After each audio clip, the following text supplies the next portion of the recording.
Virgo, trying to make the right decision to avoid a stalemate, but definitely, figuring out what you want and going after it. Again, as I said, the Two of Swords, having the hands tied is usually you not going after what you want, keeping your own hands tied. And this suggests that in the future, you're going to be able to make those decisions and untie your hands and find what you want and go for what you want. So, the middle of the month, your current position is the Four of Wands. So the Four of Wands is a very good card. Immediately it screams marriage. So some of you are very marriage minded. You're looking for somebody to marry. You're not looking for somebody to just date and screw around with. This is you feeling like you are ready to find your potential mate. A lot of you have been feeling that way for a long time. Maybe it's just more heightened and feeling kind of more at peace, more at rest this month. And you feel like you've completed some things, first completion. So maybe you started to date, maybe you have kind of changed your attitude about dating, maybe you have cleared out the clutter of any exes or reconciliation or anything. It's kind of like a clean slate. This is you wanting to build foundations and find somebody to build foundations with. So that's a very positive place to be at in the middle of the month, Virgo. That's very good. It kind of puts you on track to, finding that potential mate or somebody that you're interested in for the long haul, not just screwing around. It's kind of like Virgo's like, all right, I'm in it to win it, right? Like, I'm not looking to date, or be a serial dater. I'm not looking to just have a friend with benefits. I want something coherent, something real. The next card you have is going to be any internal, external factors that may help or hinder. Don't know that it could get any better than that, because the Nine of Cups, as you know, is one of my favorites.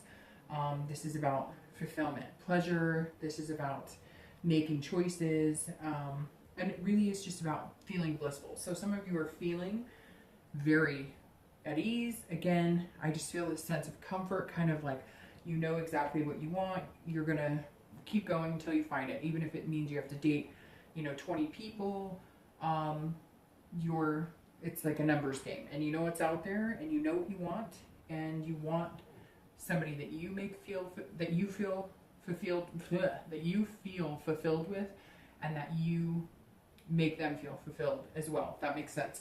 This is about choices, and some of you know that you've been dating people that maybe aren't good for you, that don't have the potential that you want, that you're interested in, and this says that you're starting to see like a pleasurable outcome with maybe a few suitors that you've been interested in, or maybe you're already starting to see like a reciprocation from one or two, or maybe you're just finding that, you're meeting better types of people that kind of coincide with what you're looking for. Maybe it's been stagnant, or you haven't been happy with the outcome of people you've been meeting, and now you're starting to see more of what you're interested in or what you're looking for.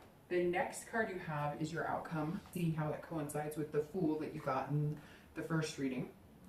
And you have the Four of Cups. So the Four of Cups is actually a pretty good card.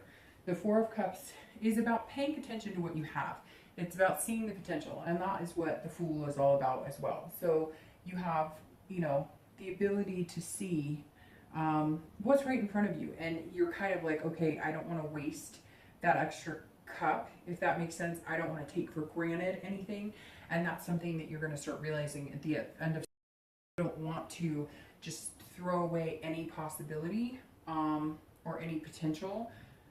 You're not trying to like nitpick on every little thing, like he or she doesn't wear their hair the way I like it, or they don't. You're kind of looking at the bigger picture. You don't want to waste.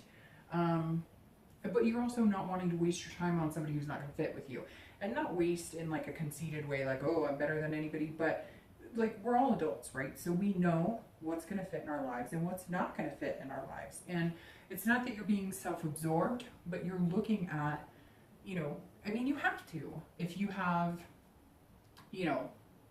kids and you're going to date somebody who doesn't have kids, that may not work for you. You may want somebody who's kid-minded, or at least likes kids or whatnot. That's very important that you find somebody who's going to mesh well with you. And so again, it's not about being self-absorbed, but it's about looking at what's right for you and what makes you feel good, because you deserve to feel good.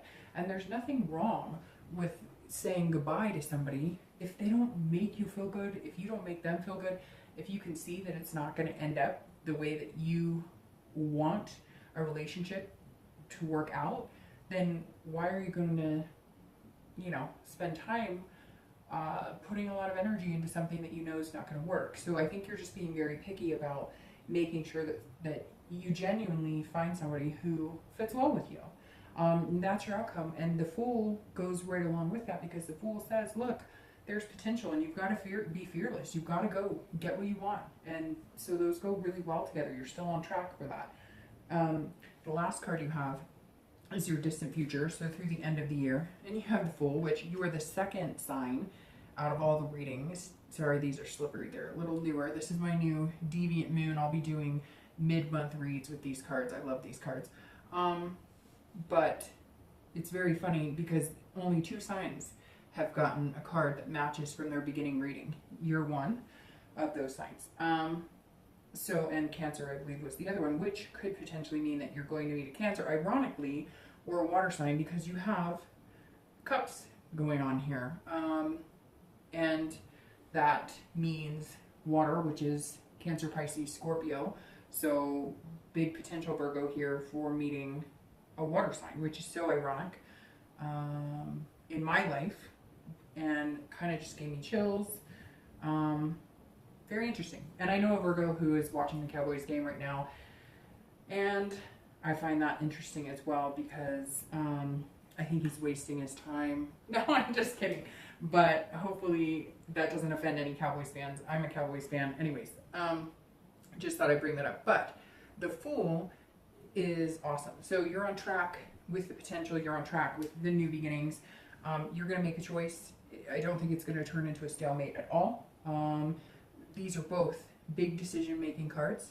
So your outcome for the next 2 months is making decisions. And I think you're going to make decisions about big choices. Like here you have marriage, or getting a house together, or doing a lot of different things. And I just think, Virgo, now's your time, and you've got to go after what you want. It's very interesting because the wish that I wrote down for you before I even knew what these cards were going to say is new beginnings, anticipation, and possibility. So I think Virgo's going to start feeling that anticipation of what good can come, and kind of that butterfly feeling in their stomachs, which is really positive. So I wish the best for you, Virgo. Shoot, I knocked your wish paper over. Hold on. And I moved all the cards around. Hopefully this still flies, but doesn't mean your wish won't work if it doesn't. Again, Virgo,